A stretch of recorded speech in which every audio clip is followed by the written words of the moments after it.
confronté au... Bah oui, bien sûr, avant d'être un cabinet. Donc, pour revenir, donc un clinica, c'est vraiment des gens de l'extérieur qui viennent avoir des consultations en naturopathie. Tout à fait, C'est ça. c'est ça. Est-ce Ouais. que c'est gratuit, les gens de l'extérieur peuvent venir, ou c'est payant? Non, c'est payant, mais c'est à prix réduit et c'est limité en nombre de fois que les gens peuvent venir, en fait, parce D'accord. qu'il y en a qui abusent un peu. Et forcément, comme c'est moins cher, on veut pas faire de concurrence déloyale aux naturopathes qui sont sur Dijon. D'accord, oui, bien Et sûr. donc, du coup, je crois que les gens ont droit à 3 fois et c'est 20 € à peu près. D'accord, oui. 20 €, tu vois, D'accord, c'est la sympa séance. ça. Moi, c'est vrai que dans mon école, il y avait ça, mais Ouais, comme on avait du mal à trouver des gens de l'extérieur, la plupart du temps, on s'exerçait sur les premières années. d'accord, c'était les cobayes. Voilà. Donc, quand t'es en première année, enfin, t'es cobaye pour les troisième années. Et D'accord. quand t'es en troisième année, ben, tu utilises les premières années comme cobaye. D'accord, c'est génial. Et comment se passent les cours? Est-ce que vous êtes en petit groupe, en moyen groupe? Alors, c'est ce qui est bien, c'est que on est en petit groupe. Le plus souvent, je sais que les temps complets, enfin ceux qui font l'année intensive, sont généralement un peu plus. Ils sont une vingtaine, une grosse vingtaine. D'accord. Et les temps partiels, ça va de 6-7 à une quinzaine d'élèves. Ah, ça, c'est génial. Donc toi, c'est C'est vraiment des petites génial. promos, ouais. Ça, pour le coup, c'est vraiment un point positif, c'est que on a un contact, du coup, une proximité avec le prof Ouais. qui peut-être t'as pas dans certaines écoles quand il y a des grosses classes chargées. Et justement, l'équipe pédagogique, elle est comment? Elle est super. Globalement, ils sont très accessibles. Et puis, il y a vraiment des gens de divers horizons.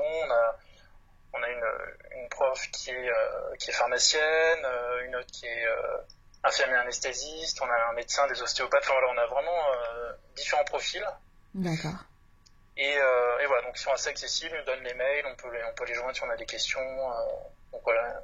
Et puis en classe, en cours, comme on n'est pas beaucoup, on échange beaucoup Oui. sur pas mal de sujets. Mm. Oui, oui, ça permet vraiment Ouais. cet échange comparé à des cours qui peuvent être en amphithéâtre ou des choses comme ça. Complètement, ouais, ouais. Où Et là, là, on n'a l'école, pas. ça j'ai oublié de te le dire, mais l'école, en fait, là, on a des bâtiments, on loue des bâtiments. Et D'accord. l'année prochaine, en fait, l'école a construit sa propre structure. Ah, c'est génial. Et donc, du Donc, coup, on va avoir un petit amphi et tout ça, une salle de méditation, de détente. ah, trop bien. Voilà, des nouveaux locaux qu'on va tester l'année prochaine. Donc, toujours sur Dijon. Toujours sur Dijon, ouais. Ouais, ouais. Toujours sur Dijon. Ça ne bouge pas. Non, non, non. D'accord, ça c'est génial. Est-ce que tu pourrais nous parler des points positifs de ton école? Ouais, les points positifs, le clinica, Oui, comme je l'ai dit, c'est vraiment pas mal de pouvoir pratiquer. Surtout complètement. pour les massages, où au début, on a tous un peu une petite appréhension, on sait pas Oui, trop comment s'y prendre. Et à force, en fait, ça devient naturel, et donc ça, c'est un gros point positif. Après, malheureusement, pour le clinica, on a plus de massages que d'anamnèse chez des bilans de vitalité. d'accord. Mm. Je pense que c'est plus simple pour les gens de se faire masser que de venir un peu, Ouais. tu vois, déballer un peu toute sa vie, voilà, sa vie privée et tout. Je pense que voilà, c'est pas le même engagement. Non, c'est vrai.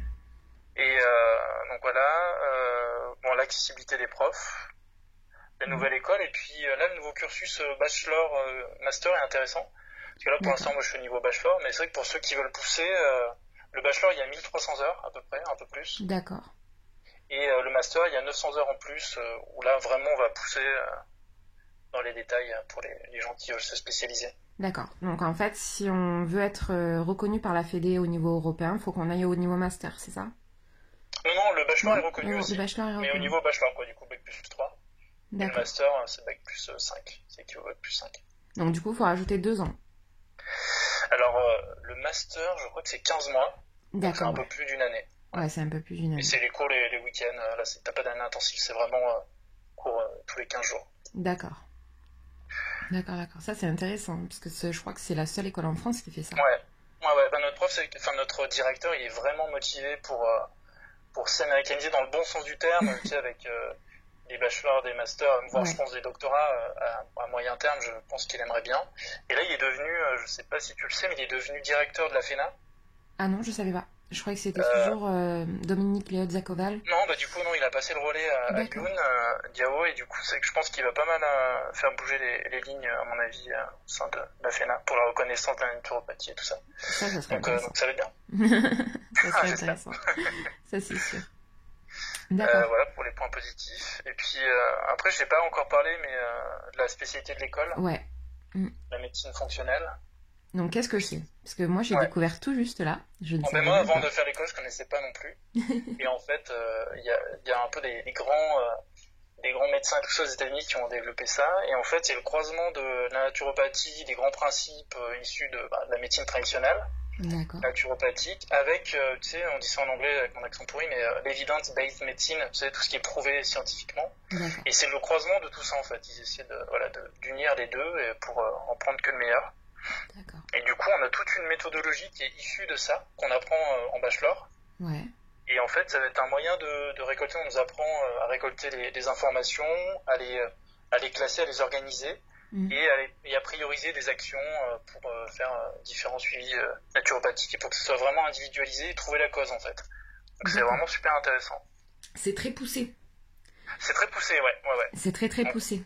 Ouais, c'est très poussé. En gros, si tu veux, une fois qu'on a récolté durant l'anamnèse toutes les informations qui nous intéressent, ouais. on va faire une frise chronologique de la naissance, voire un peu avant, tu sais, la vie in utero et tout ça. Ouais. Et jusqu'à l'âge de la personne actuelle. Ouais. Et on va mettre sur cette frise tous les événements de vie, tout ce qui s'est passé, que ce soit positif ou négatif, tout ce qui a pu impacter la personne. D'accord. Et après toutes ces informations récoltées, on va les mettre dans ils appellent ça une matrice d'analyse fonctionnelle. Alors c'est un mot un peu pompeux, mais en gros on a plusieurs systèmes. Et on a 7 systèmes et on va essayer de classer les différentes informations dans ces 7 systèmes.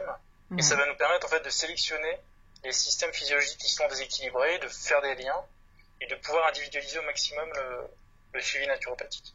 Ah, c'est incroyable, hein. Ouais, mais c'est vraiment chouette et c'est assez rassurant d'avoir une méthode un peu... Ouais, c'est une grosse méthode parce que c'est vrai que dans mon école, on a un petit peu ce système aussi, mais pas autant poussé. On va pas... on va récolter... Ouais, voilà. On va récolter quelques événements, on va regarder les systèmes, comment ils sont, mais pas à ce point-là. Ça, ouais. Ça, c'est très intéressant. Est-ce que tu aurais des points négatifs à citer, des choses à dire? Non. Complètement convaincu par cette école. Non, mais je suis très content de mon école, mais le point peut-être un peu négatif, c'est au niveau de l'organisation. Parfois, c'est un peu... on n'a pas toutes les infos, il y a un peu comme il y a plusieurs centres et tout ça, maintenant il y a les masters, les bachelors, parfois j'ai l'impression qu'ils font pas forcément suivre l'information. Ouais, ils se perdent un peu. Mais bon, ça, ils se perdent un peu, donc voilà, parfois il y a un petit côté désorganisé. Ça pourrait être un point négatif pour certaines personnes. Justement, je rebondis sur la question d'avant. Ce côté un peu trop peut-être scientifique pour certaines personnes. Ouais, je pense que ça convient à beaucoup de monde, mais peut-être qu'il faut prendre vraiment ce point. Et d'ailleurs, l'école en est consciente, et je sais que là, je pourrai discuter avec le corps un peu enseignant. Ils veulent là faire un petit virage et mettre plus de spiritualité, d'énergétique. Ça, c'est vrai que ça manque. Je sais que j'avais écouté l'épisode précédent, et c'est ce qu'il avait dit aussi. Et nous, c'est vrai que ça manque aussi. Enfin, moi, j'ai pas fini le cursus après, donc pour l'instant, je peux pas savoir, mais d'après des retours que j'ai eus, c'est vrai que le côté un peu spirituel, émotionnel, et je trouve un peu bon. Ouais. On pourrait faire plus, mais après, malheureusement, il y a aussi un petit point. Enfin, on a une limite de temps, quoi. On peut pas faire 4000 heures en France pour l'instant. Donc, Puis après, le problème aussi qui se pose, c'est que si on rajoute trop d'énergétique, ça va être pour la reconnaissance du métier. Peut-être aussi, ouais. C'était un débat qu'il y avait eu dans mon école, c'était est-ce que si on met trop d'énergétique, est-ce qu'un jour notre métier sera reconnu? Parce que justement pour l'instant on est vu un peu comme des hurluberlus, des sorcières et sorciers. Voilà, c'est ça. Donc parce qu'on prend déjà la vision holistique de la personne et s'il y en a trop, à un moment donné ça va poser un blocage au niveau de l'État pour se faire reconnaître. Et s'il y en a pas, on se coupe de ce truc de naturopathie. Donc c'est de cette vision holistique et de cette essence en fait. Donc c'est un petit peu compliqué. Il y a aussi la dimension énergétique et spirituelle. Bien sûr. Bon, mais vous pourrez retrouver toutes les informations de Florent et de son école, donc de la faculté de Villopathie, en barre d'infos. Je vous souhaite une bonne journée, je vous dis à bientôt. Merci à toi.